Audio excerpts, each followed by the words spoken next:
So today we will start with our first chapter, that is material cost and control. Her chapter में कुछ ना कुछ objective होता है उसको पढ़ने का. हम लोगों ने इंट्रोडक्शन में आपको दिखा दिया है, उसमें हमने पूरे सिलेबस का थोड़ा बहुत आउटलाइन दिया है कि हम लोग इस सिलेबस में पूरा क्या क्या सीखेंगे. Ascertaining the cost of the product, fixation of selling price, then cost control strategies, then we will also have one chapter जहां पे अपने को मूवमेंट ऑफ गुड्स दिखाना पड़ेगा from one department to another. Then we have decision making tool, performance measurement, standard costing जो मैंने आपको सिखाया, variance analysis, right, finding out the reasons for it, accordingly taking corrective actions. तो ये syllabus में हम लोग ओवरऑल यही सब चीज सीखेंगे.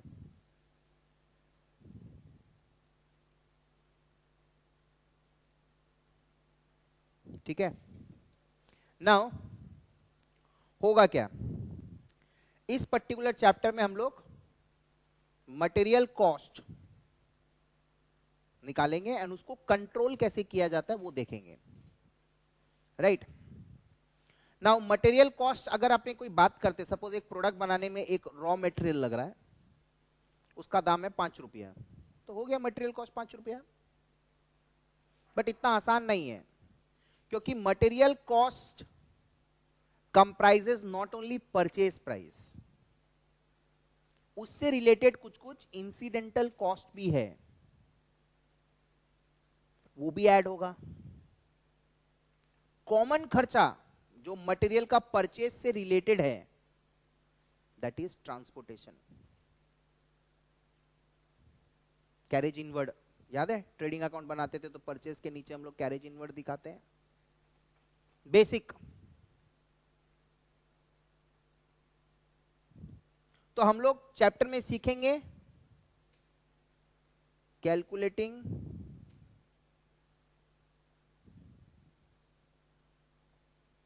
Material cost. दूसरा हम लोग सीखेंगे how to control cost related to raw material. ये इस चैप्टर का ऑब्जेक्टिव है. समझ में आ रहा है, मटेरियल कॉस्ट एंड कंट्रोल.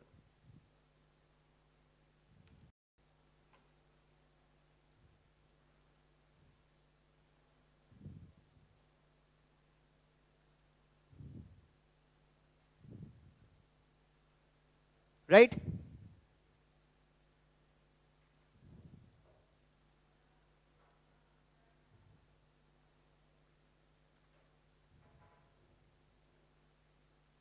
सो अगर अपने मटेरियल कॉस्ट का बात करते हैं तो it is basically purchase price plus other cost.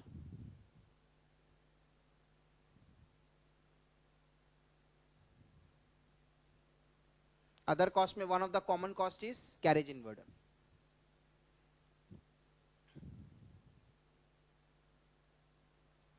Now what the word control means.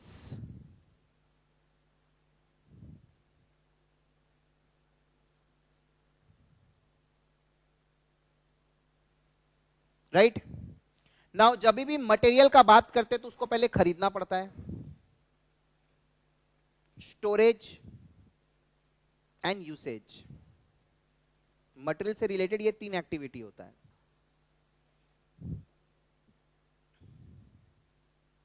तो इन एक्टिविटीज का proper planning, proper coordination, automatically मेरा कॉस्ट कंट्रोल हो जाएगा. Is that fine? तो लिखेंगे कंट्रोल का, अगर मैं बात करूं, right, how to control cost related to material. So the word control means planning, organising and controlling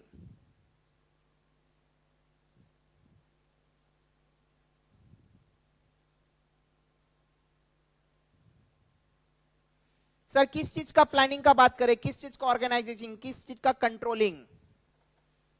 the number 1 procurement मतलब purchase, number 2 storage, number 3 usage of material.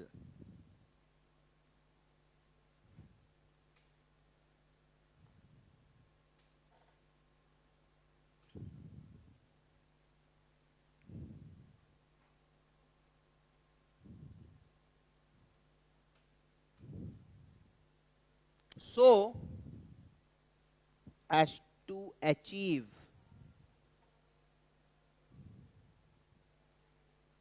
objectives of, इसके दो ऑब्जेक्टिव हैं, number 1 efficiency, number 2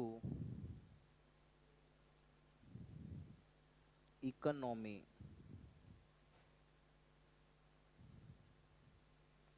अगर मैं efficiency की बात करता हूं मतलब मेरा प्रोडक्शन कभी रुकना नहीं चाहिए,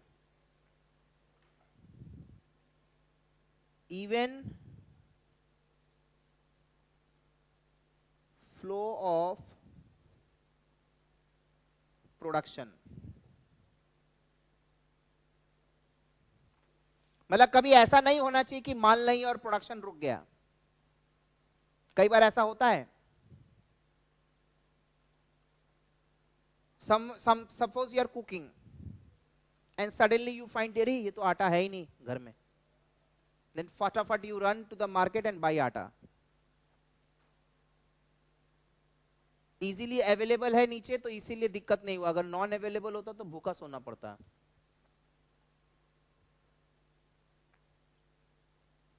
थिंक अबाउट, तुम गांव में रहता है and your shop is 25 kilometre away from that village, लुटिया डूब जाएगा। दूसरे के घर में जाके बोलना पड़ेगा कि हमारा आटा खत्म हो गया, थोड़ा सा आटा दे दीजिए, आज का रोटी आप खिला दीजिए। बट बिजनेस में तो ऐसा हो नहीं सकता। क्या बोलेंगे आप अपने कॉम्पिटिटर को?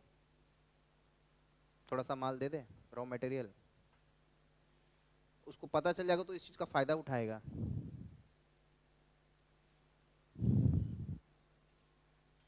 इकोनॉमी मतलब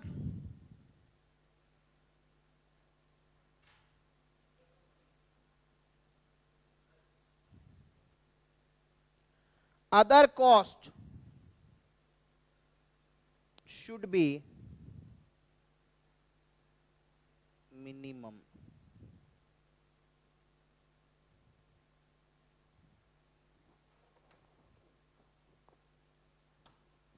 तो इस चैप्टर में हम लोग क्या सीखेंगे जल्दी बताओ? How to calculate material cost. Material cost में क्या आता है? Purchase price plus other cost, very good. And how to control cost related to raw material, right? तो the word control here means planning, organising and controlling क्या क्या activity. Procurement मतलब purchase, storage, usage, purchase price आप bargain करके खरीदिए, और other cost में मैं आपको समझाऊंगा। स्टोरेज प्रॉपरली करिए, राइट? यूसेज, ज्यादा वेस्टेज नहीं होना चाहिए। प्रोक्योरमेंट, स्टोरेज, यूसेज, तो इससे क्या होगा? एफिशिएंसी बरकरार रखना है आपको, प्रोडक्शन आपका कभी रुकना नहीं चाहिए, ज्यादा वेस्टेज नहीं होना चाहिए, that is efficiency. And economy, खर्चा भी आपका कम से कम लगना चाहिए।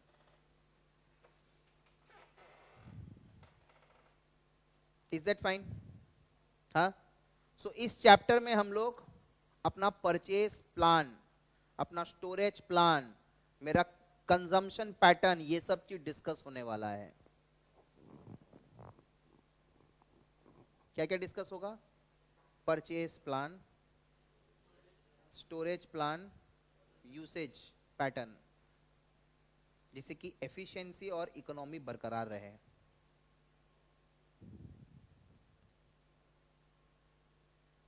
Is that fine? हाँ, so let us take one example. With that help of example I will explain you what we have to do. Before that, let us first of all talk with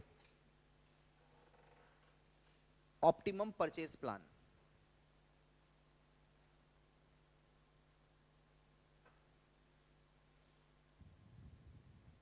Optimum purchase plan. जब भी आप अपना purchase plan बनाते हैं, किसका purchase का बात हो रहा है यहाँ पे? रॉ मटेरियल का। तो आपको 5 चीज देखना पड़ेगा। पहला, राइट सप्लायर, सही आदमी से धंधा करिए। Right quality,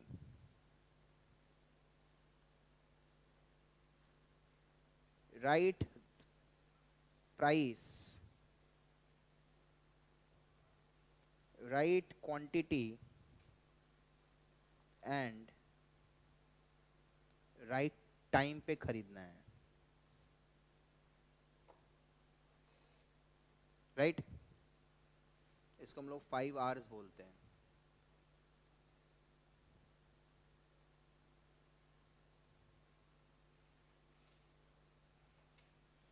is that fine? हाँ,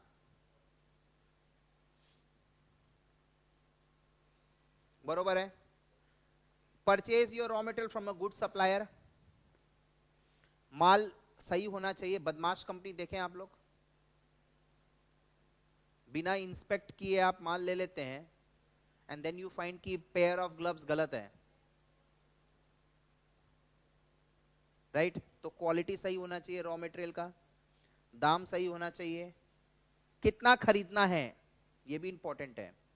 आप जब सब्जी बाजार जाते हैं तो आप क्या करते हैं? पूरे महीने का सब्जी एक बार में खरीद लेते हैं क्या? नहीं। What you do? You have to see कि मेरा फ्रिज कितना बड़ा है, स्टोरेज। यस और नो? अगर मेरे फ्रिज में 3 दिन का सामान स्टोर करने का जगह है तो हम क्या 5 दिन का खरीदेंगे? नंबर 1। नंबर 2, कैपिटल, पैसा कितना? अगर हम डेली मजदूर है तो हम 3 दिन का खरीद पाएंगे क्या? हम तो आज कमाए आज का खरीदेंगे, कल कमाएंगे फिर। तो कैपिटल भी इंपॉर्टेंट है। ये भी देखना पड़ेगा कि मार्केट मेरे घर से कितना दूर है, डेली जाना सब पॉसिबल है कि नहीं। तो काफी सारा चीज देखना पड़ता है। उस हिसाब से हम डिसाइड करते हैं कि हमको एट ए टाइम कितना खरीदना है। एट ए टाइम 1 दिन का खरीदें, 3 दिन का खरीदें, 7 दिन का खरीदें। फर्दर आइटम का टाइप पे भी डिपेंड करता है। पेरिशेबल होगा तो यूजुअली जैसे milk products, milk daily, right, आप उसको हफ्ते भर का दूध कभी स्टोर नहीं करता है आदमी। राइट, तो काफी सारा चीजें हम लोग डिस्कस करेंगे। और टाइमिंग बहुत इंपॉर्टेंट है। कोई भी सामान हम लोग खरीदते कब है? जब पूरा खत्म हो गया है कि जब खत्म होने वाला है? खत्म होने वाला है। जब खत्म हो जाएगा उस समय अगर आप ऑर्डर देंगे तो माल आने में टाइम लेगा, तो उतना दिन आपका प्रोडक्शन बंद हो जाएगा। तो टाइमिंग भी बहुत ज्यादा इंपॉर्टेंट है। तो ये सारा चीज आपको देखना पड़ेगा whenever you make a purchase plan. Is that fine everyone? समझ में आ रहा है मैं क्या बोल रहा हूं? हाँ, क्लियर है ना? अब मेरा बात ध्यान से सुनो।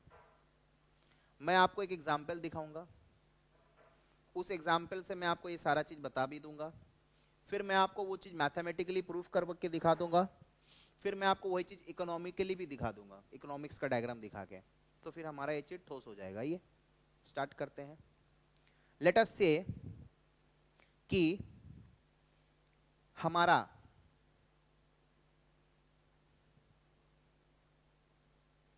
ये मेरा फैक्ट्री है, डिमांड है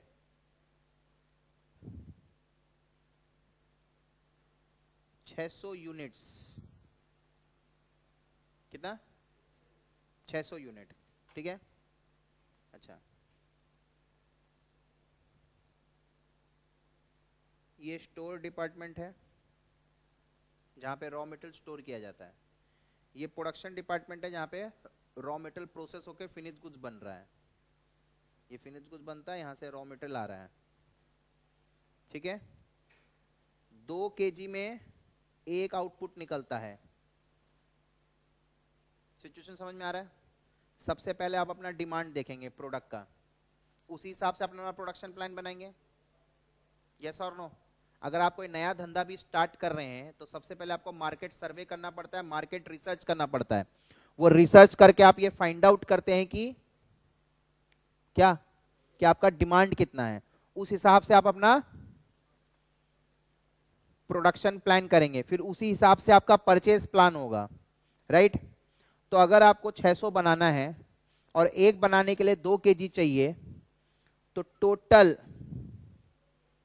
रॉ मटेरियल रिक्वायर्ड कितना है? 1200 kg, दैट इज 600 इंटू 2। तो आपको पूरे साल में 1200 kg चाहिए, तो इसके पास पूरे साल में 1200 kg होना चाहिए। हाँ, तो टाइम टू टाइम ये इन्फॉर्म करता है कि मेरा माल खत्म होने वाला है। तो फिर परचेस मैनेजर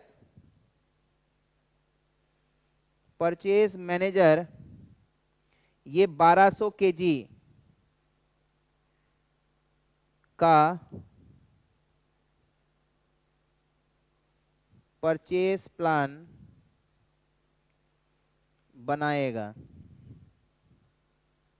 राइट।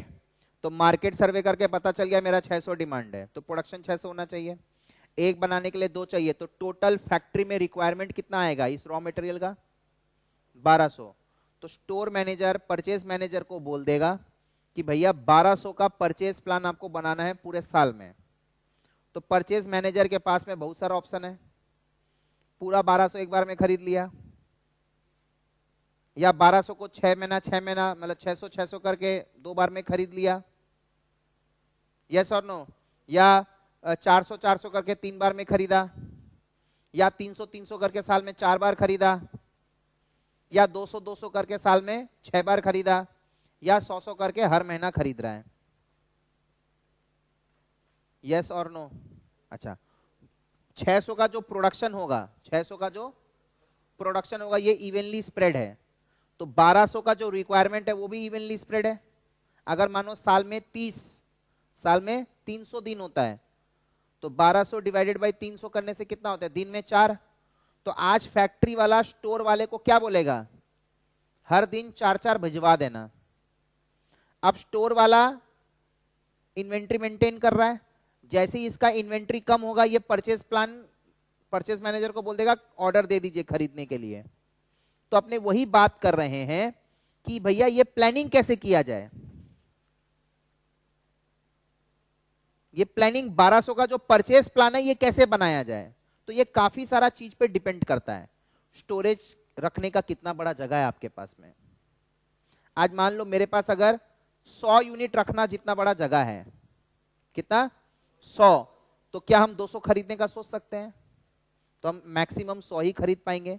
तो मैक्सिमम अगर हम 100 खरीदेंगे और हमको पूरा साल में 1200 चाहिए, तो साल में हमको कितनी बार खरीदना पड़ेगा?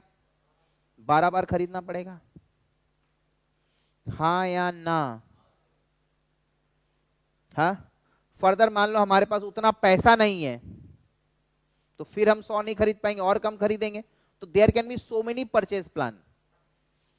एक कंडीशन सेटिस्फाई करेगा, दूसरा नहीं मीट करेगा, तो काफी सारा फैक्टर्स है। तो whenever you make purchase you have to see lot of things। अभी मान लो कि तुम से फॉर एग्जांपल तुम 100 खरीद लेता है, ठीक है। अभी तुम 100 खरीद लिया, लेकिन तुमको ये पता है कि जो भी हम रॉ मटेरियल खरीदा है वो 10 दिन से ज्यादा चलेगा नहीं, मतलब 10 दिन के बाद वो खराब हो जाएगा। तो तुम 100 खरीदा, मतलब तुम कितने दिन का सामान खरीद लिया? 100 और एक दिन में 4 चाहिए, हिसाब से जो भी है, मतलब तुम 25-30 दिन का सामान खरीद चुका है, लेकिन तुमको पता है कि 10 दिन से ज्यादा ये टिकेगा नहीं, तो तुमको कितना खरीदना चाहिए था? 100 की 40 खरीदना चाहिए था एट ए टाइम। तो एक फैक्टर नहीं है, there are lot of factors. तो सबसे पहले डिमांड निकाला जाएगा मार्केट सर्वे करके। डिमांड निकालने के बाद ये देखा जाएगा कि हमको चाहिए कितना, राइट? जितना चाहिए स्टोर मैनेजर को उतना, मतलब 1200 चाहिए, 1200 फैक्ट्री वाला एक दिन में मंगाएगा कि थोड़ा थोड़ा करके मंगाएगा? थोड़ा थोड़ा करके मंगाएगा। तो कंजम्पशन, इसको क्या बोलेंगे? कंजम्पशन। तो एक हो गया कंजम्पशन, वन फैक्टर। दूसरा स्टोरेज स्पेस। हाँ, अच्छा। उसके बाद पैसा, कैपिटल कितना है आपके पास? Capital needed. अच्छा। उसके बाद पेरिशेबल नेचर का है कि नहीं। उसके बाद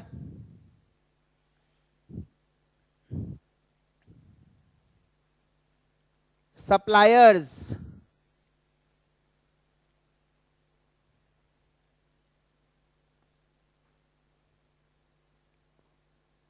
लोकेशन,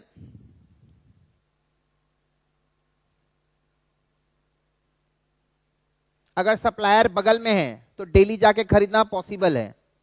सप्लायर अगर दूर में है तो क्या डेली जाना पॉसिबल है? टाइम वेस्ट होगा, भाड़ा का पैसा लगेगा, और फिर डेली जाके आने मतलब खर्चा है ना। हाँ, तो ये सब फैक्टर को मद्देनजर रख के अपने को परचेज प्लान बनाना है। इसका खपत कितना है, स्टोरेज स्पेस कितना है मेरे पास, पैसा कितना है, पेरिशेबल नेचर का है कि नहीं, और सप्लायर का location.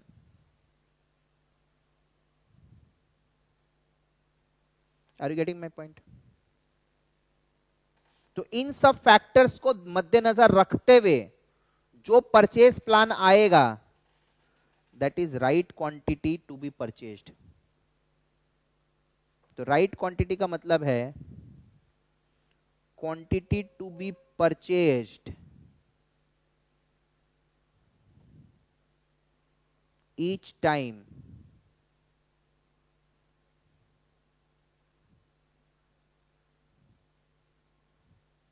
quantity so that cost is economic.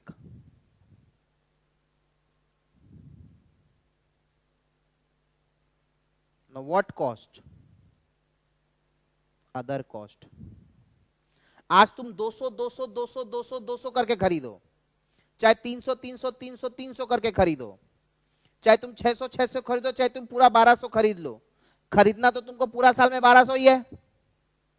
हाँ या ना? खरीदना तो तुमको पूरा साल में 1200 ही है। तो 1200 इंटू परचेज प्राइस, क्या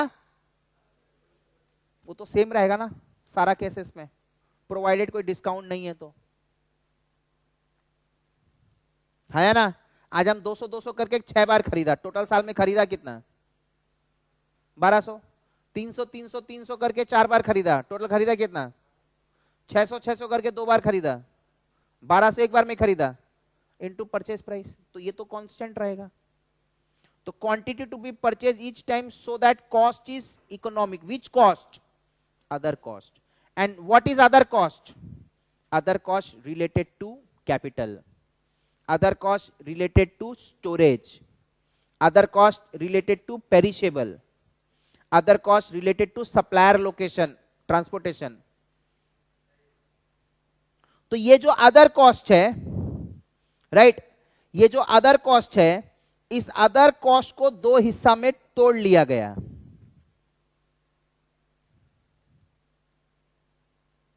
एक है ऑर्डरिंग रिलेटेड कॉस्ट, राइट। तो ऑर्डरिंग रिलेटेड कॉस्ट में एक तो मेरा ट्रांसपोर्ट आएगा, हाँ, एक मेरा जब माल आता है ना तो ट्रांजिट इंश्योरेंस भी करवाना पड़ता है। मान लो शिप से तुम्हारा माल आ रहा है, तुम अगर इंश्योरेंस नहीं कराएगा तो शिप डूब गया तो तुमको पूरा नुकसान बियर करना पड़ेगा। माल अगर आ रहा है तो तुमको उतना बार इंस्पेक्शन करवाना पड़ेगा। आजकल तो चलो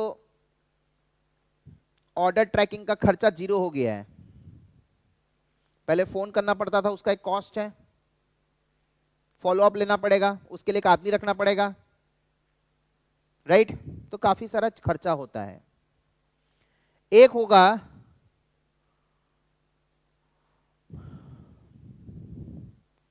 होल्डिंग, क्या,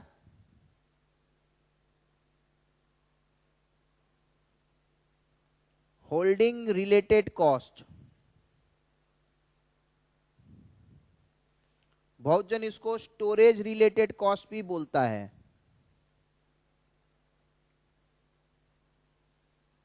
राइट। तो होल्डिंग रिलेटेड क्या है, एक तो स्टोरेज, स्टोरेज का कॉस्ट जैसे कि भाड़ा, जहां स्टोर कर रहे वहां का इंश्योरेंस। अच्छा, पेरिशेबल नेचर के कारण अगर रॉ मटेरियल खराब हो जाए तो उसको हम लोग बोलते हैं ऑब्सोलेसेंस,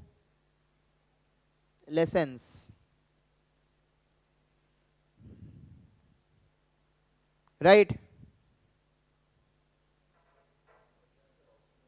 ऑब्सोलेसेंस मतलब खराब हो गया, obsolescence risk, raw material perishable nature का था। अच्छा, कैपिटल से रिलेटेड एक खर्चा होता है। आज मान लो हम रॉ मटेरियल खरीद लिया तो उसको स्टोर करने का, तो स्टोर करने के लिए जगह चाहिए, प्लस आज मान लो हम ज्यादा रॉ मटेरियल खरीद के रख लिया लेकिन वो अभी यूज नहीं हो रहा है, वो तो बाद में यूज होगा ना। आज मान लो हम 100 खरीद ले तो आज थोड़ी ना 100 यूज हो जाएगा, तो जब तक वो यूज नहीं हो जाता तब तक वो प्रोड्यूस नहीं होगा, जब तक प्रोड्यूस नहीं होगा तब तक बिकेगा नहीं, तब जब तक बिकेगा नहीं तब तक पैसा आएगा नहीं, तो वो मेरा फंड्स ब्लॉक हो गया ना, वो मेरा फंड्स ब्लॉक हो गया। तो उस फंड्स को अगर मैं और कहीं लगाता तो मैं इंटरेस्ट कमा पाता। तो अगर मैं स्टॉक को पाल रहा हूं तो इंटरेस्ट कॉस्ट भी लगेगा मेरा।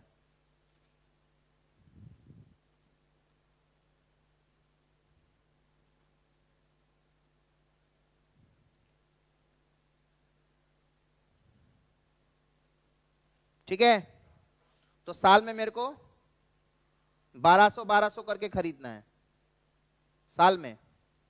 तो मैं क्या किया, मेरे को अदर कॉस्ट पता चल गया, जैसे मान लो क्वांटिटी में डिसाइड करता हूं 100 kg ईच टाइम, तो इसका मतलब साल में कितनी बार ऑर्डर करना पड़ेगा, नंबर ऑफ ऑर्डर्स 12, हाँ या ना। अच्छा, अगर मैं क्वांटिटी 1200 kg ईच टाइम,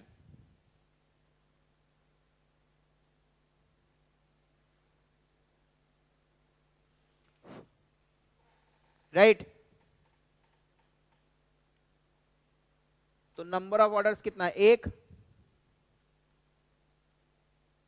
हाँ या ना, यस और नो, हाँ। तो 100 करके खरीदेंगे तो 12 बार भाड़ा देना पड़ेगा। आज मान लो एक लॉरी का कैपेसिटी है, सपोज आजकल तो हर अलग अलग साइज का लॉरी आता है, से फॉर एग्जांपल लॉरी का कैपेसिटी, एक ही टाइप का कैपेसिटी का लॉरी अवेलेबल है दुनिया में, जैसे छोटा हाथी होता है 407 होता है, ट्रक होता है, तो लेट अस अज्यूम कि खाली 407 ही अवेलेबल है, तो 407 में 5000 किलो तक आ जाएगा माल। तो तुम 100 करके मंगाएगा, 100 किलो करके मंगाएगा, तो भाड़ा क्या तुमको उस हिसाब से लेगा कि पूरा 407 का भाड़ा लेगा? पूरा 407 का लेगा। और अगर तुम एक बार में 1200 मंगा लिया तो भी उतना ही लेगा। Are you getting my point? कल ही मैं एक जन के साथ जा रहा था रास्ते में, तो सामने वाले ने ऑर्डर दिया 3 टन का माल का, 4 टन का माल का, उसने नहीं बेचा माल। क्यों? क्योंकि आज 4 टन का कैपेसिटी 5 टन का है गुड्स व्हीकल का, 4 टन माल जाएगा तो भी भाड़ा उतना ही लगना है, और 5 टन माल जाएगा तो भी भाड़ा उतना ही लगना है। तो मेरा तो खर्चा लग रहा है, तो हम तो चाहेंगे ना उसी खर्चा में मैक्सिमम रेवेन्यू करने का कोशिश करें। तो ये वही चीज है। तो अगर मैं 100 करके खरीदता हूं तो साल में 12 बार ऑर्डर करना पड़ेगा, 12 बार मेरे को ट्रांसपोर्टेशन देना पड़ेगा। और अगर मैं 1200 एक बार में खरीद लिया तो एक ही बार ट्रांसपोर्टेशन देना पड़ेगा। तो मेरे को बताओ, अगर मैं कम कम क्वांटिटी में खरीदूंगा तो इन दोनों में से मेरा कौन सा खर्चा ज्यादा लगेगा? 12 बार खरीदे मतलब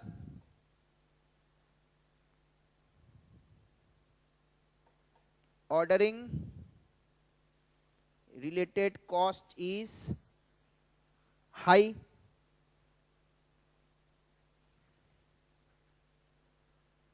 Yes or no? हाँ, बरोबर है। Ordering related cost is high. अच्छा, इस ऑर्डरिंग रिलेटेड कॉस्ट को अपने बोलते हैं टोटल ऑर्डरिंग कॉस्ट। इसको वी कैन राइट TCO।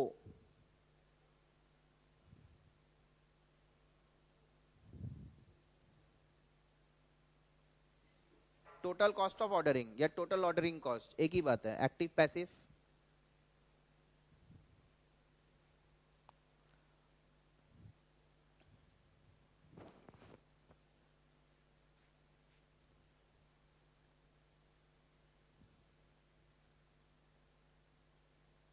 ठीक है। तो ये मेरा केस 1 था।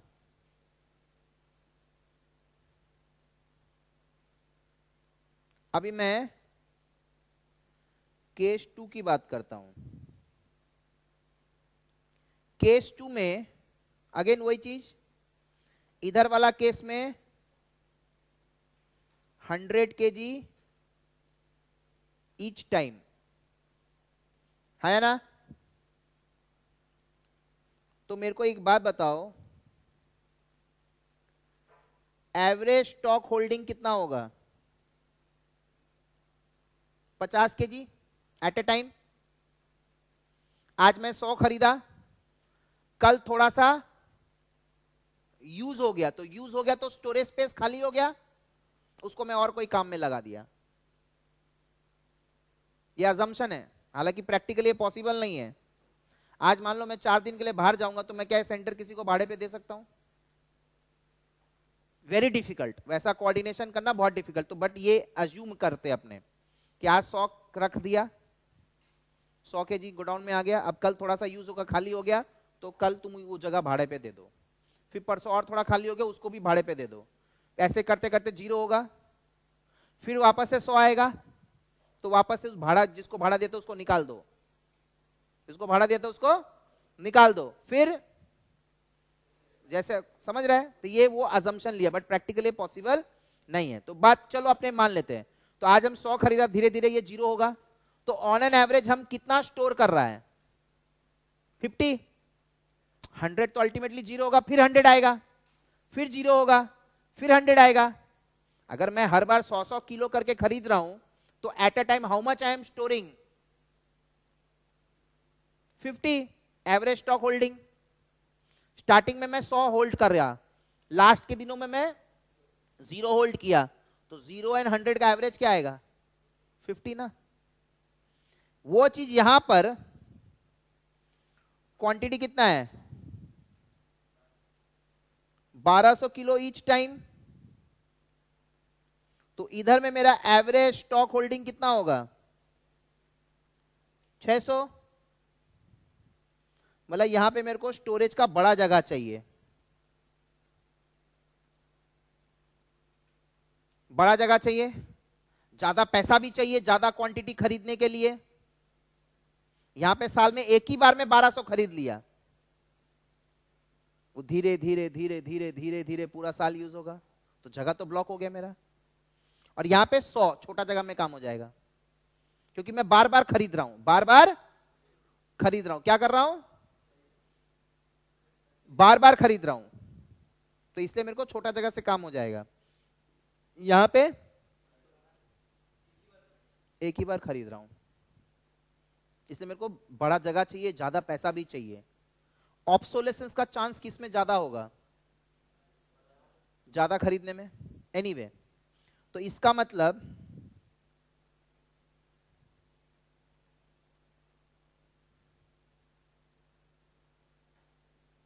स्टॉक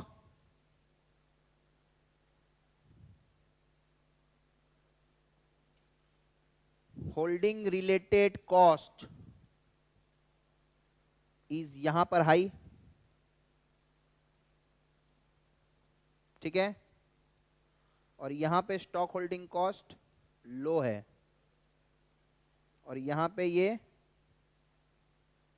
लो है। तो सर मैं तो फंस गया बुरी तरीके से। अगर मैं कम कम क्वांटिटी में खरीदता हूं, अगर मैं कम कम क्वांटिटी में खरीदता हूं तो मेरा ऑर्डरिंग रिलेटेड कॉस्ट बढ़ जाता है या ना, और होल्डिंग कॉस्ट कम हो जाता है, हाई लो। और अगर मैं ज्यादा ज्यादा क्वांटिटी में खरीदता हूं तो ऑर्डरिंग कॉस्ट लो हो जाएगा बट होल्डिंग कॉस्ट बढ़ जाएगा, अगेन लो हाई। तो मैं तो डायलेमा में रह गया। तो मैं क्या करूंगा, एक इक्विलिब्रियम निकालूंगा जहां पे ये दोनों का टोटल मिनिमम आए। The point at which sum total of ordering related cost and holding related cost is minimum. अच्छा, होल्डिंग रिलेटेड कॉस्ट को अपने TCH बोलते हैं, बहुत सारे बुक्स में TCI भी लिखा है, समझ में आ रहा है? हाँ, तो सर मैं तो बढ़ गया, मतलब दिक्कत में आ गया मैं।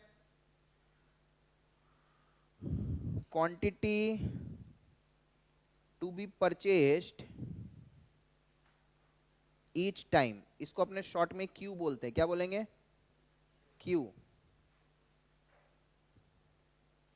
अगर ये स्मॉल है या लार्ज है, तो स्मॉल है तो ये हाई रहेगा, इधर में ये लो रहेगा। TCH में स्मॉल में ये लो रहेगा, ये हाई रहेगा। अब मैं तो फंस गया बुरा वाला एकदम, मैं तो एकदम बुरा वाला फंस गया। सीखो बेटा, टाइम लगेगा, सीखो, उपाय नहीं है।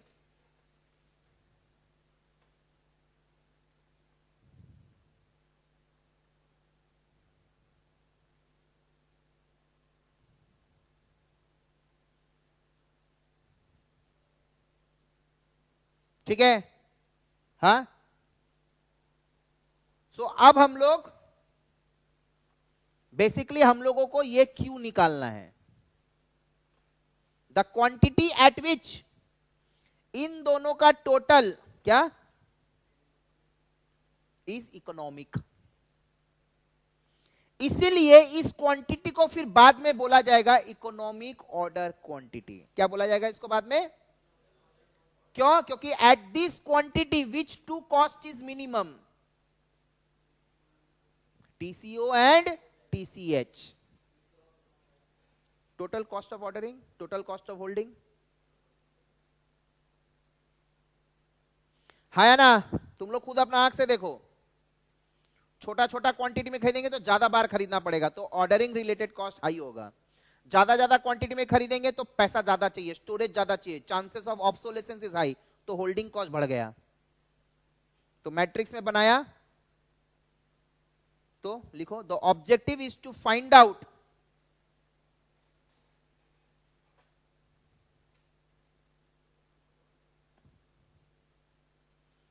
the objective is to find out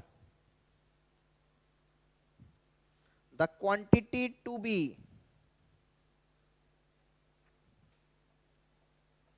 purchased oblique ordered, एक ही बात है, जितना ऑर्डर करेंगे उतना ही खरीदेंगे, each time so that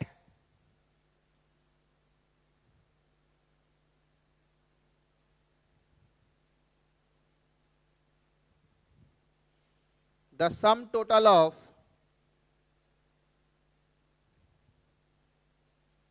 ordering cost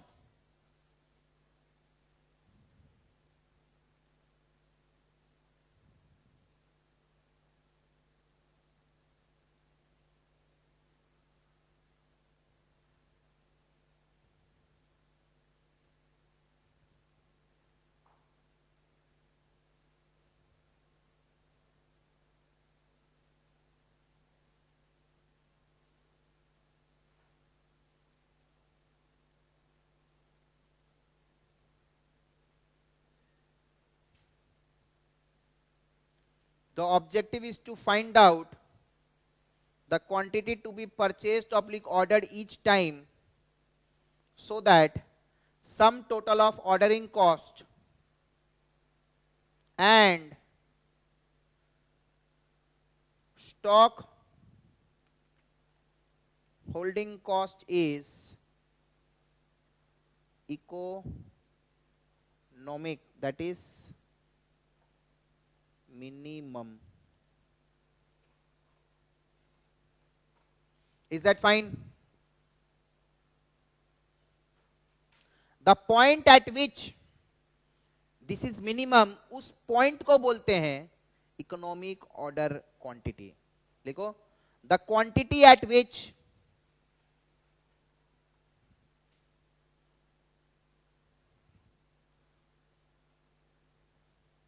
TCO plus TCH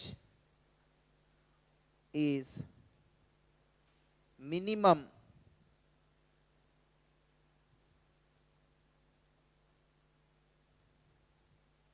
is known as economic order quantity. ठीक है, सबसे पहला बात, ये चैप्टर फिनिश गुड्स का है कि रॉ मटेरियल का है? हम लोग फिनिश गुड्स का प्रोडक्शन के बारे में बात कर रहे हैं कि प्रोक्योरमेंट ऑफ रॉ मटेरियल के बारे में बात कर रहे हैं? प्रोक्योरमेंट ऑफ रॉ मटेरियल में अपने को क्या क्या चीज ध्यान रखना है, क्या क्या चीज नहीं होना चाहिए? प्रोडक्शन कभी बंद नहीं होना चाहिए और अदर कॉस्ट कभी हाई नहीं होना चाहिए, राइट? अच्छा, क्या क्या चीज देखते हैं अपने अदर कॉस्ट में? क्या क्या आता है जल्दी बताओ? Transport charges, ordering related cost, holding cost, storage related cost. कम कम खरीदेंगे तो क्या बढ़ जाएगा? ऑर्डरिंग रिलेटेड कॉस्ट बढ़ जाएगा क्योंकि ज्यादा बार खरीदना पड़ेगा साल में. ज्यादा खरीदेंगे तो होल्डिंग कॉस्ट बढ़ जाएगा. तो हम लोग डायलेमेटिक में है, राइट? तो अभी अपने क्या करेंगे, ध्यान से देखो, अपने एनालिसिस कर रहे हैं. क्या कर रहे हैं? एनालिसिस.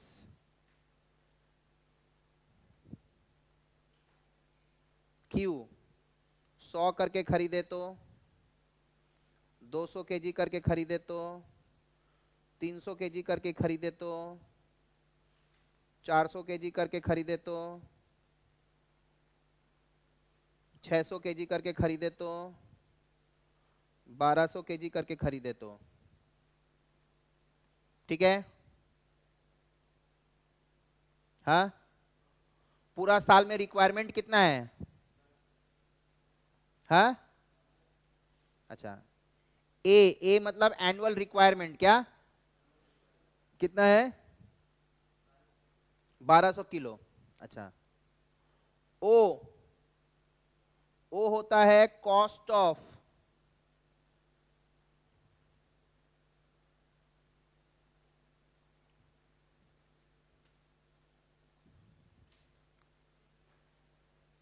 होता है cost of placing one order, cost of placing one order है 600 पर ऑर्डर दे दिया, राइट क्या दे दिया, मतलब एक बार ऑर्डर करने का 600 रुपया लगेगा। आप 100 करके भी मंगा सकते, 200 करके मंगा सकते, वही बोला ना, भाड़ा तो वही लगेगा, एक बार ऑर्डर करने का 600 रुपया लगेगा। अच्छा, सी नीचे एच, ठीक है, सी नीचे एच, इसको बोलते हैं होल्डिंग कॉस्ट। क्या बोलते हैं, होल्डिंग कॉस्ट। एक यूनिट को पूरा साल पाल के रखने का क्या खर्चा लगेगा, सी एच का मतलब क्या हो गया, होल्डिंग कॉस्ट, पालने का खर्चा। तो पालने का खर्चा दिया हुआ है 16 रुपया PUPA, कितना, हाँ PUPA। अरे पाल रहे हो ना, स्टोरेज लगेगा ना। आज मान लो हमको ये इसको स्टोर करना है तो जगह चाहिए, उसका भाड़ा। तो एक यूनिट में एक्सप्रेस होता है हमेशा ये, हालांकि भाड़ा तो हम पूरे साल का दे रहे हैं, महीना का दे रहे हैं। एक यूनिट को पालने का क्या खर्चा है, जो भी है कैसे निकालेंगे बाद में बात करेंगे, पर यूनिट पर एनम, एक यूनिट को पालने का सारा साल का होल्डिंग कॉस्ट। आज मान लेते हैं 100 रुपया का एक यूनिट है, आज मान लो हम 100 रुपया देके यूनिट को खरीद लिए, 100 रुपया में वो यूनिट को खरीद लिए। अब वो यूनिट पूरा साल बिका ही नहीं, इसका मतलब वो यूनिट में मेरा 100 रुपया फंस गया। अगर ये 100 रुपया को अगर हम वो यूनिट नहीं खरीद के कहीं और इंटरेस्ट में चढ़ा दिए होते तो 16% के हिसाब से पूरा साल में हमको ब्याज कितना मिलता, 16 रुपया। तो ये वही चीज है, interest cost on capital tied up. क्या, interest cost on capital tied up. खाली इंटरेस्ट ही नहीं आता, स्टोरेज भी आता है, ऑब्सोलेसेंस भी आएगा, राइट इसको क्या बोलेंगे, interest cost on capital tied up. तो हमेशा ये परसेंटेज में देगा, तो इसको परचेज प्राइस से मल्टीप्लाई करना। जैसे इंटरेस्ट कॉस्ट 16%, तो एक यूनिट को खर्चा कर, एक यूनिट को खरीदने के लिए मेरा 100 रुपया फंस गया, तो पूरा साल अगर मान लो वो फंसा हुआ ही रहा, पूरा साल मान लो मेरा फंसा रहा, तो उस 100 रुपया पे, पूरा साल अगर फंसा हुआ रहा तो उस 100 रुपया पे कितना रुपया का इंटरेस्ट का नुकसान हुआ, 16% के हिसाब से 16 रुपया। तो कैरिंग कॉस्ट है 16 रुपया पर यूनिट पर एनम। तो साल में हमको खरीदना कितना है, कितना खरीदना है, 1200। कितना खरीदना है, 1200। ठीक है, साल में 1200 खरीदना है। एक बार खरीदने जाएंगे तो कितना रुपए खर्चा होगा, 600। अब 100 करके खरीदिए, 200 खरीदो, 300 खरीदो, एक बार खरीदने का 600 लगेगा ही लगेगा। और एक यूनिट को पूरा साल अगर पालते हैं, बिकता नहीं है, बनता नहीं है, प्रोडक्शन नहीं होता है, तो ऐसे कैसे पड़ा रहेगा। तो उसको खरीदने का पैसा तो घर से लग चुका ना, उस पैसा को कहीं और लगाते तो क्या मिलता, तो उस कॉस्ट को भी देखना पड़ेगा। लॉस ऑफ इंटरेस्ट इनकम, क्या, लॉस ऑफ इंटरेस्ट इनकम। ठीक है, अब मेरा बात ध्यान से सुनो, ये तीन चीज अपने को मालूम होना चाहिए पहले। ठीक है, अब ध्यान से देखो,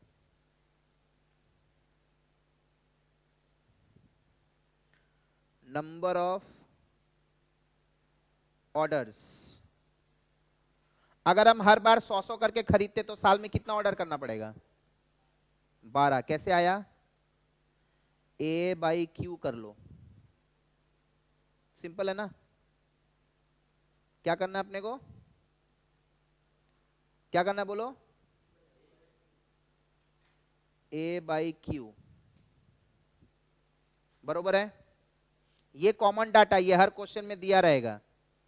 पूरा साल में 1200 खरीदना है, ये ऊपर ही हम निकाल लिया था, कैसे आएगा, या तो डायरेक्टली बोल देगा या उस तरीके से निकाल लेंगे। एक ऑर्डर करने का 600 खर्चा और कैरिंग कॉस्ट, ये क्वेश्चन में दे देगा ये तीन चीज, और बोलेगा इकोनॉमिक ऑर्डर क्वांटिटी निकालो। ठीक है, तो अगर अपने 100 करके खरीदते तो साल में कितनी बार खरीदना पड़ेगा, जल्दी बोल। 12 बार। ठीक है, 200 करके खरीदते तो कितना बार, 6 बार। 300 करके खरीदेंगे तो 4 बार। अच्छा, 400 करके खरीदेंगे तो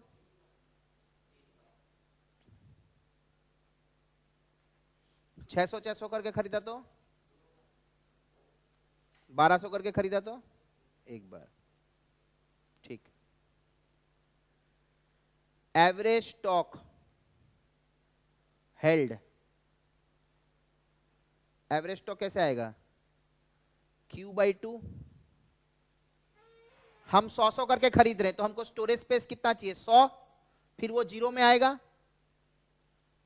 100 फिर वो जीरो में आएगा, फिर 100 खरीदेंगे वो, तो on an average 50 I am storing 50 kg। 200 करके खरीदा तो ऑन एन एवरेज 100। 300 करके खरीदा तो ऑन एन एवरेज, 400 करके खरीदा तो ऑन एन एवरेज, 600 करके खरीदा तो ऑन एन एवरेज, और 1200 करके खरीदा तो ऑन एन एवरेज 600।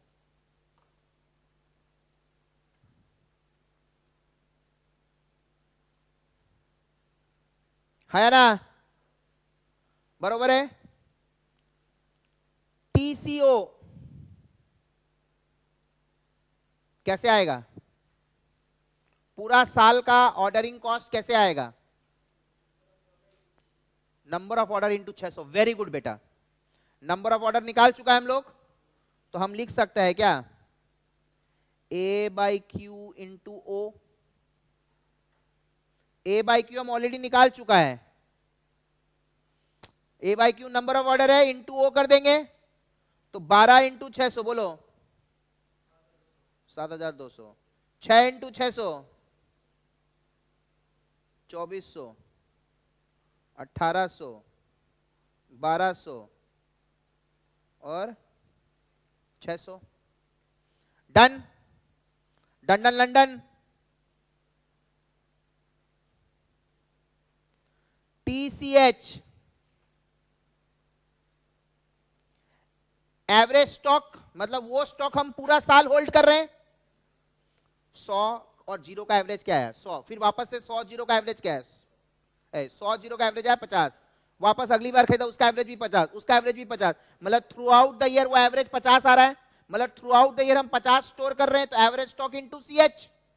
एक यूनिट को पालने का खर्चा पता है, तो 50 यूनिट का पालने का खर्चा कितना होगा,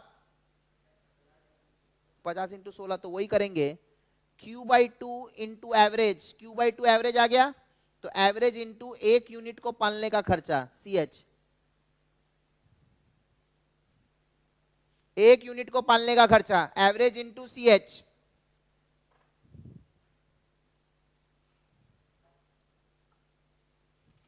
तो 50 इंटू 16 बोल, हाँ 800, 100 इंटू 16 150 इंटू 16, 200 इंटू 16, 300 इंटू 16, हाँ 4800, और 600 इंटू 16, हाँ ठीक है। अब TCO प्लस TCH करो, अदर कॉस्ट का टोटल कितना आ रहा है,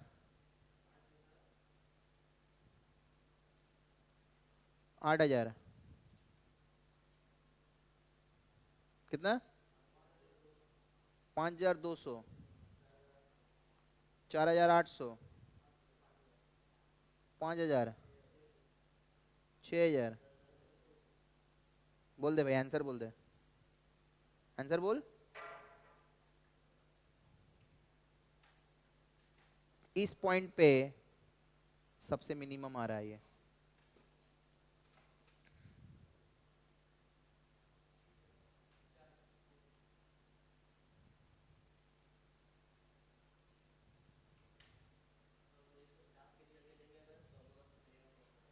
नहीं नहीं 300, 150 तो उसका एवरेज आया 300 का, तो मेरा हमको हर बार 300 300 करके खरीदना है।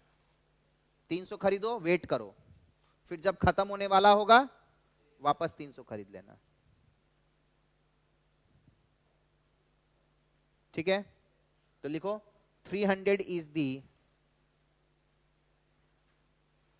300 kg is the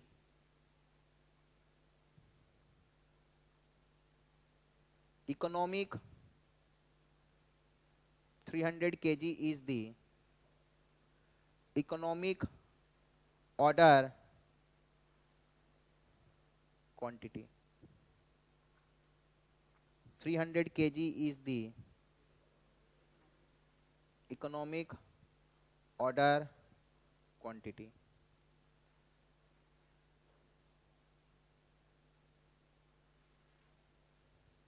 At which 300 kg is the economic order quantity at which sum total of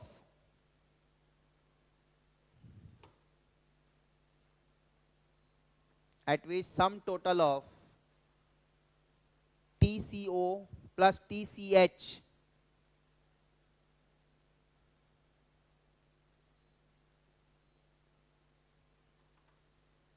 is minimum. TCO plus TCH is minimum.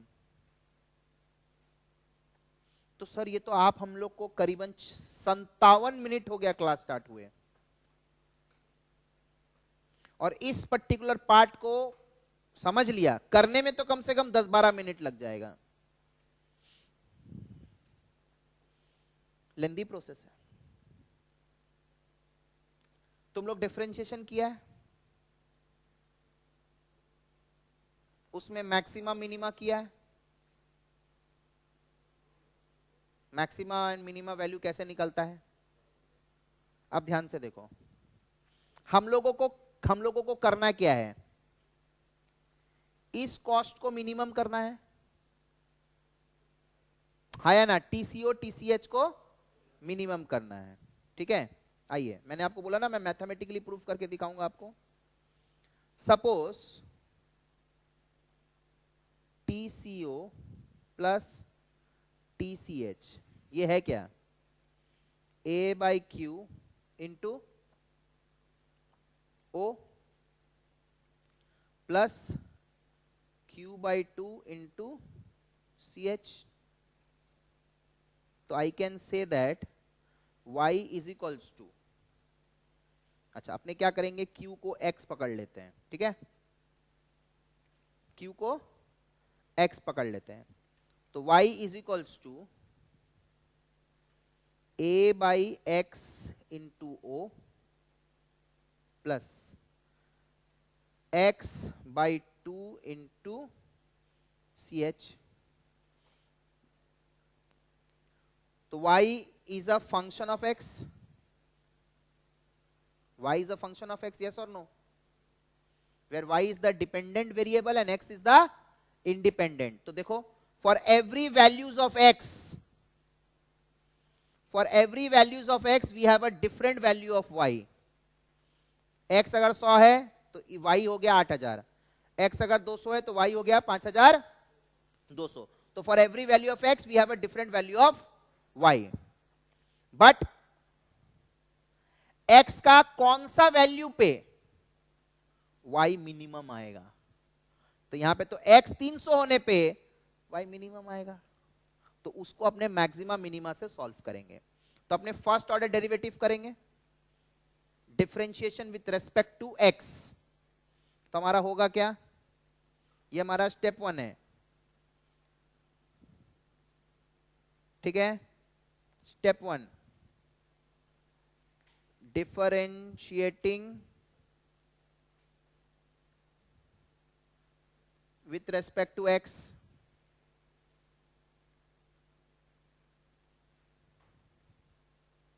तो होगा क्या, dy dx इक्वल्स टू, अच्छा A इंटू O कांस्टेंट है,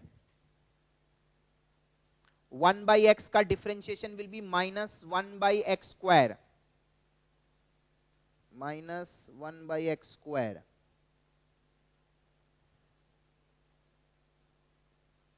plus ch by 2 और x का differentiation will be 1,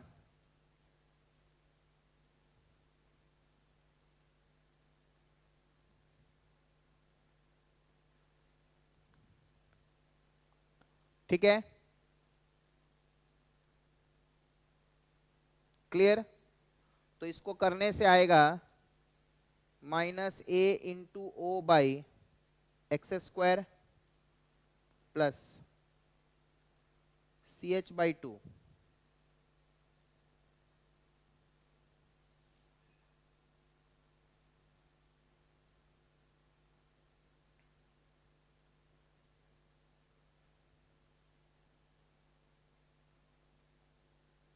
done, first order differentiation. Now पहले अपने वो पॉइंट निकाल लेते हैं। तो वो पॉइंट कैसे आता है, मतलब वो पॉइंट निकालते हैं जिसमें अपने को मैक्सिमम मिनिमा चेक करना है, the point at which we have to check maximum minima. तो उसके लिए अपने को dy dx को इक्वेटिंग जीरो करना पड़ता है। तो इसको जीरो करेंगे और 0 is equals to minus a into O by X square plus ch by 2 और इसको इधर ले आओ, a into O by X square is equals to ch by 2 और x को इधर ले जाओ, इनको इधर ले आओ, 2 into a into O by ch is equals to X square, है ना, और एक्स स्क्वायर और x equals to root over 2 into a into O by ch।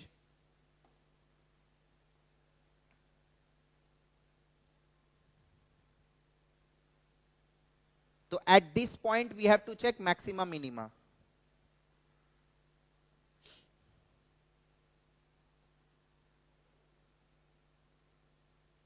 x का इस वैल्यू पे हमको मैक्सिमा मिनिमा चेक करना है।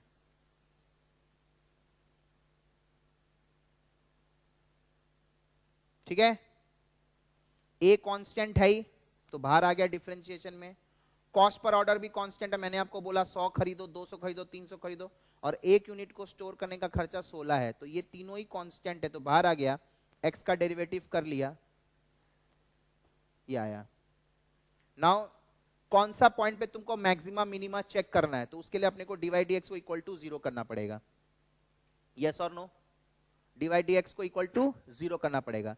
तो at x equals to root over 2 into a into O by ch अपने को मैक्सिमा मिनिमा वैल्यू मिलेगा। मैक्सिमा भी मिल सकता है, मिनिमा भी मिल सकता है, ठीक है ना। At x equals to this, तो एक काम करते हैं, अपने को a पता है, o पता है, बाई ch करो, देखो 300 ही आएगा। करो, जस्ट अभी यहां नहीं करना, इसको ऐसे ही रहने दो, you just do it. 2 into 1200 into 600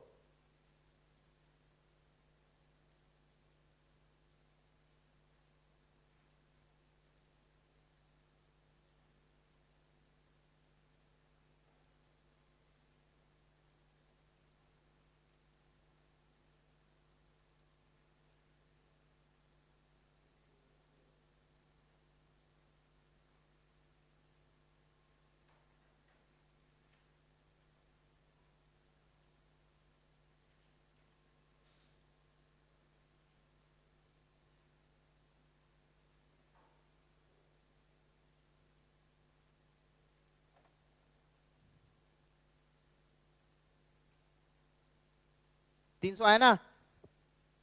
तो मतलब इस पॉइंट पे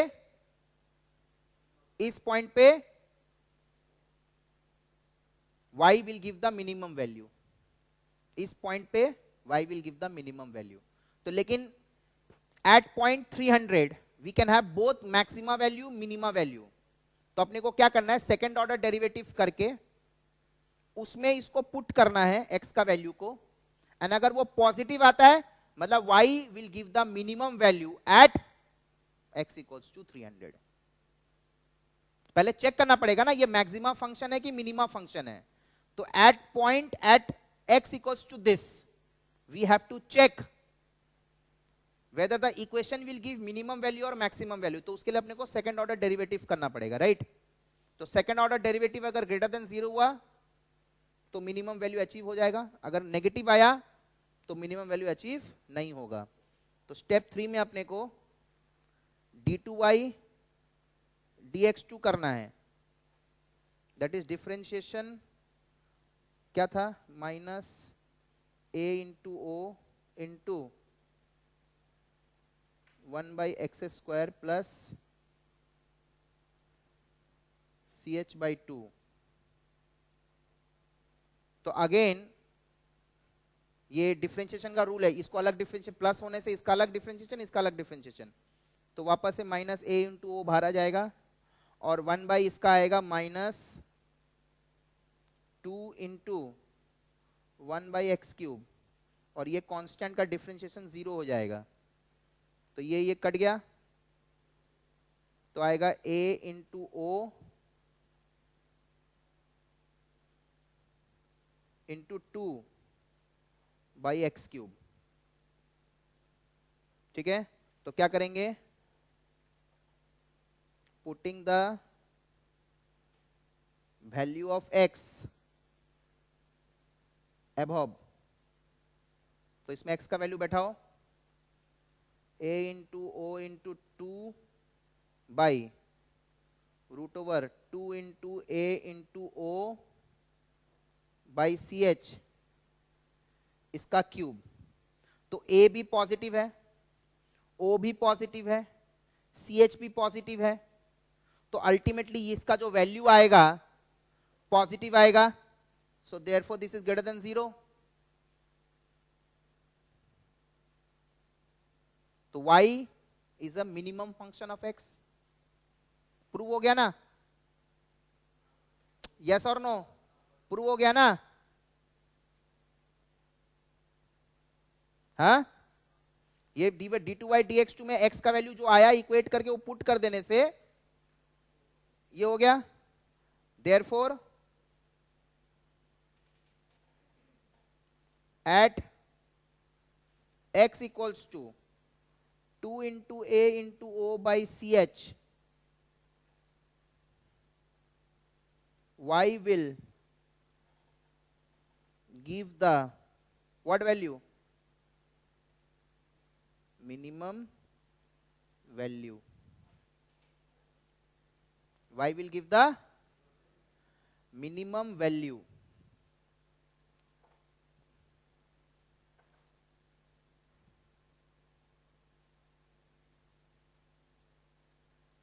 इज दैट फाइन एवरीवन। हाँ, अपने को इस इक्वेशन को मिनिमम करना है, याद रखना। इसको अपने y ले लिया, q को x के रिप्रेजेंट कर रहा है, डिफरेंशिएशन करने से ये आएगा। तो मैक्सिमम मिनिमा जिस पॉइंट पे चेक करना है तुमको वो पॉइंट पहले निकालना पड़ेगा। तो उसके लिए तुमको फर्स्ट ऑर्डर डेरिवेटिव को 0 करना है, करने से तुमको इस पॉइंट पे मैक्सिमम मिनिमा चेक करना है, इस पॉइंट पे y is a maximum function of x और minimum function of x, इस पॉइंट पे चेक करना है, राइट। तो वो इस पॉइंट पे चेक करना है, लेकिन पहले देखना पड़ेगा ना कि वो मैक्सिमा वैल्यू देगा कि मिनिमा वैल्यू देगा। तो उसके लिए अपने को सेकंड ऑर्डर डेरिवेटिव करना पड़ेगा। सेकंड ऑर्डर डेरिवेटिव में अपने x का वैल्यू पुट करके देखेंगे कि सेकंड ऑर्डर डेरिवेटिव पॉजिटिव आ रहा है कि नेगेटिव आ रहा है। पॉजिटिव आ रहा है मतलब at this point y will give the minimum value. Prove हो गया। अब वो मिनिमम वैल्यू निकालना है ना। So they can also ask you to calculate the minimum value. Minimum value अपने को पता है y is equals to a by Q into O plus Q by 2 into C H, तो A into O by Q मतलब X, और X की जगह आपने लिख सकते हैं 2 into A into O by C H plus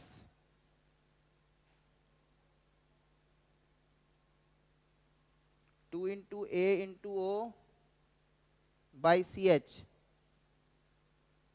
by 2 into C H. ठीक है, इसको काटने से पीटने से ये आएगा 2 into A into O into C H, simplify करने से। अब तुम लोग बैठा दो, देखो वैल्यू देखो 4800 आ जाएगा, चेक करो, बैठा दो देखो 4800 आ जाएगा, just put the value.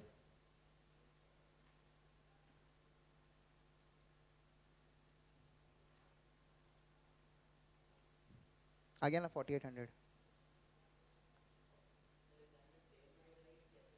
Exam में कुछ नहीं करना, एग्जाम में जो करना हम बताएंगे अभी, ये नॉलेज के लिए दिया, प्योर नॉलेज है ये।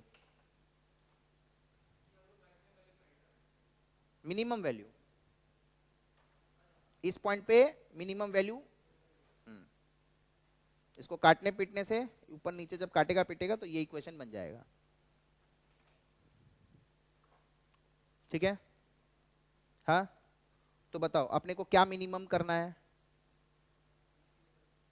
वाई कॉस्ट को मिनिमम करना है, तो उसके लिए अपने मैक्सिमम मिनिमा लगाते हैं। पहले तो चेक करना पड़ेगा कि वो मिनिमम वैल्यू देगा कि नहीं, वो इक्वेशन मैक्सिमम वैल्यू देगा कि नहीं, तो उसके लिए चेक करना पड़ेगा, राइट। तो क्या क्या स्टेप हुआ, ध्यान से देखिएगा। अपने को राइट ऐसा क्यू निकालना है, निकालना क्या अपने को, Q at which these two is minimum, yes or no। तो अपने को TCO TCH का मिनिमम वैल्यू चाहिए, तो वो पॉइंट क्या होगा जहां पे TCO TCH मिनिमम वैल्यू देगा। Is that fine?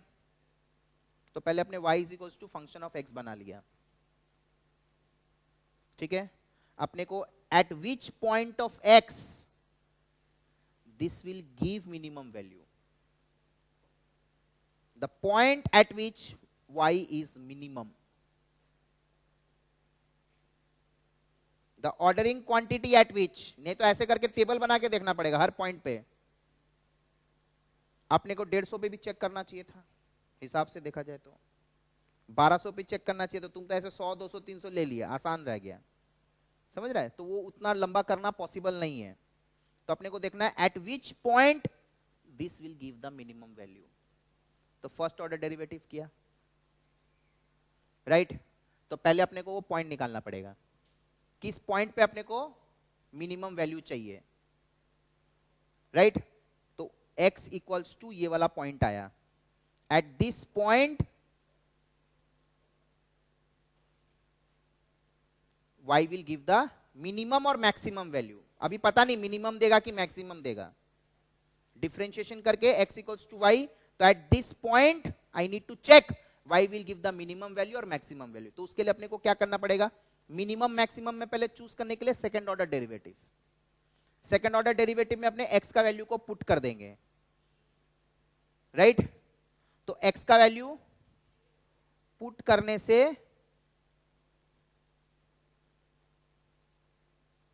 पॉजिटिव आ रहा है, क्या आ रहा है, पॉजिटिव आ रहा है। इसका मतलब at x equals to this, at this point y will give the minimum value, क्योंकि second order derivative at that point positive आया, ये रूल है। Second order derivative at that point अगर पॉजिटिव आता है तो y will give the minimum value. तो at this point y will give the minimum value, क्योंकि इसका second order derivative at that point is positive. Done. अब minimum value निकालना है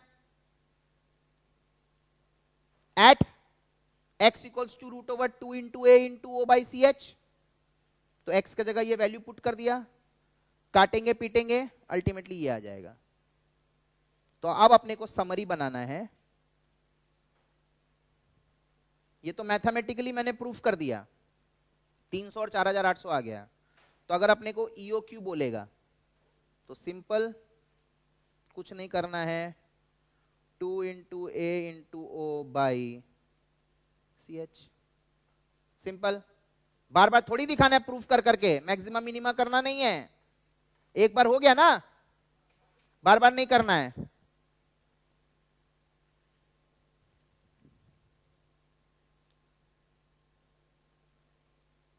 राइट। सेकंड,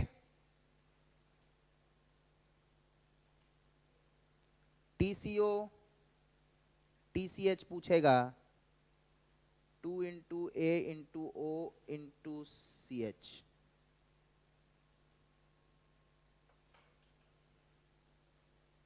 खत्म, पॉइंट डायरेक्टली और मिनिमम वैल्यू खत्म। यही करना है। हाँ हाँ हाँ। और इसको अगर तुमको अलग अलग निकालना है तो तुम ऐसे भी कर सकता है, A by Q, Q Q तो तुमको ऊपर से पता चल जाएगा ना, क्यू तो तुमको यहां से आ जाएगा।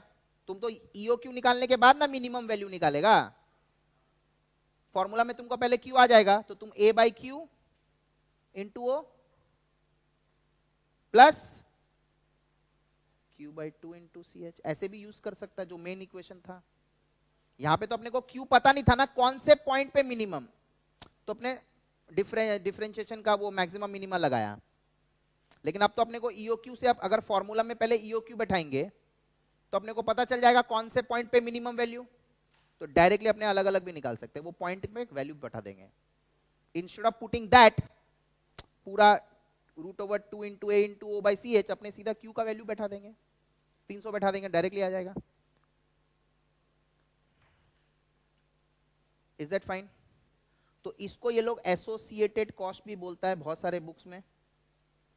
तो एसोसिएटेड कॉस्ट बोलेगा मतलब ये दोनों निकालना है। बहुत सारे बुक्स में आपको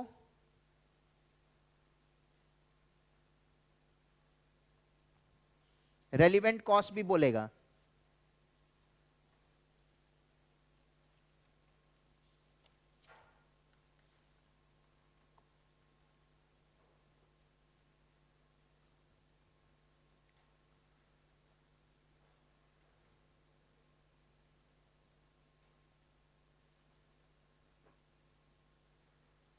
इज दैट फाइन?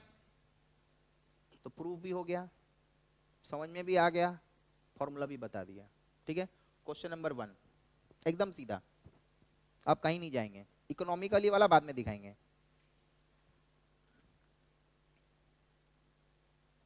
क्वेश्चन 1,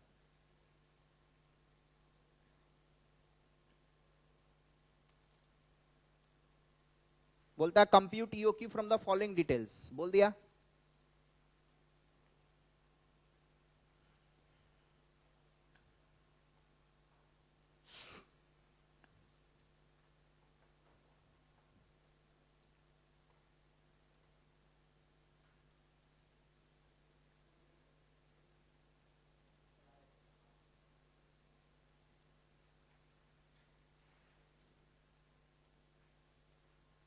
ठीक है, तो EOQ का मतलब क्या है, 2 into A into O by CH। ठीक है, where A is equals to annual requirement, कितना है दे दिया क्वेश्चन में, एनुअल कंजम्पशन जितना खपत है वही मेरा रिक्वायरमेंट है, उतना ही खरीदना है। ठीक है, अच्छा, परचेज प्राइस 20 रुपया, ये खरीदने का दाम है, अब इससे मतलब नहीं है। ऑर्डर कॉस्ट 16 रुपया, तो O is what, cost of placing an order, मतलब एक ऑर्डर ₹16 पर ऑर्डर, एक ऑर्डर करने का ₹16 का खर्चा आएगा।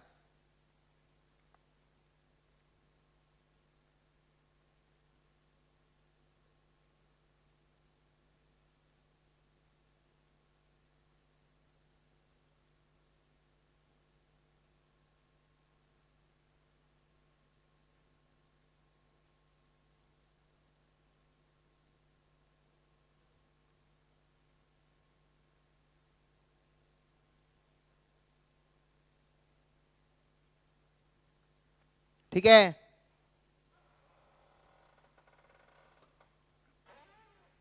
राइट।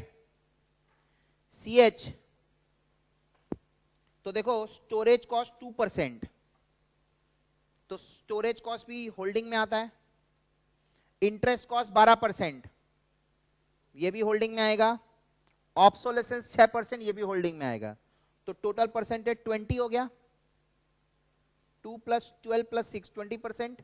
कुछ नहीं बोला, मतलब ये पर एनम है। तो 20% पर एनम किस पे मल्टीप्लाई होगा? ये परचेज प्राइस पे, क्योंकि इंटरेस्ट तो हमेशा परचेज प्राइस पे लगता है ना, क्योंकि उतना रुपए हमने दिया खरीदने के लिए, तो वही उसी पे मेरा इंटरेस्ट का नुकसान है ना। तो इसको हम लोग बोलते हैं stock holding cost, PUPA, that is 20% of 20।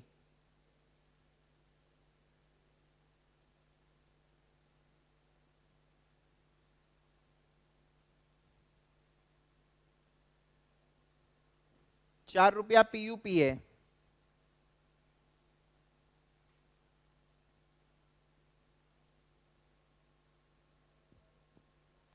₹4 PUPA।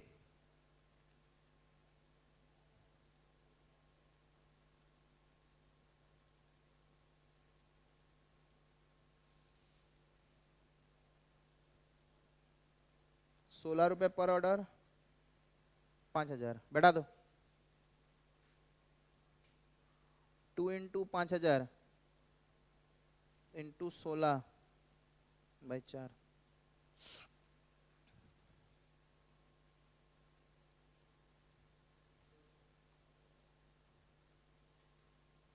तो एट 200 क्या क्या मिनिमम होगा? ONTCH मिनिमम आएगा। तो यहां पे मिनिमम वैल्यू पूछा नहीं है, खाली EOQ पूछा था, राइट। तो लिख देंगे एट QE =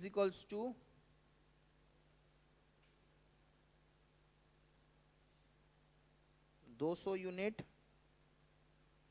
TCO plus TCH will give the minimum value।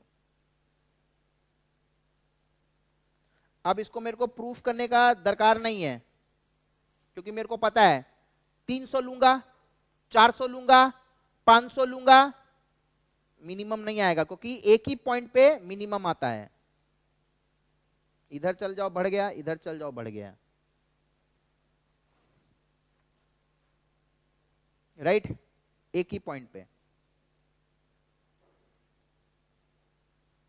तो ये मेरे को आंसर ऐसे लिख कर आना है। मिनिमम वैल्यू पूछा नहीं है, खाली वो पॉइंट बताना है। तो क्वेश्चन में दो टाइप का क्वेश्चन आता है, एक होता है बोलता है मिनिमम, मतलब पॉइंट निकालो जिस पॉइंट पे मिनिमम आएगा, एक पूछेगा वैल्यू भी निकालो। जैसे देखो बहुत सारा क्वेश्चन में पूछेगा आगे जाके, ठीक है। तो हम लोग इसको करेंगे, तुम लोग 2, 3, 4, 5, 6 होमवर्क करके आना। 2, 3, 4, 5, 6 और 8।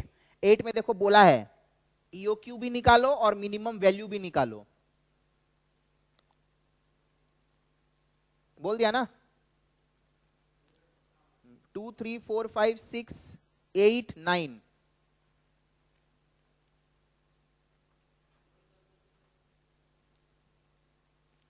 टू 3, 4, 5, 6, 8, 9, ये होमवर्क है।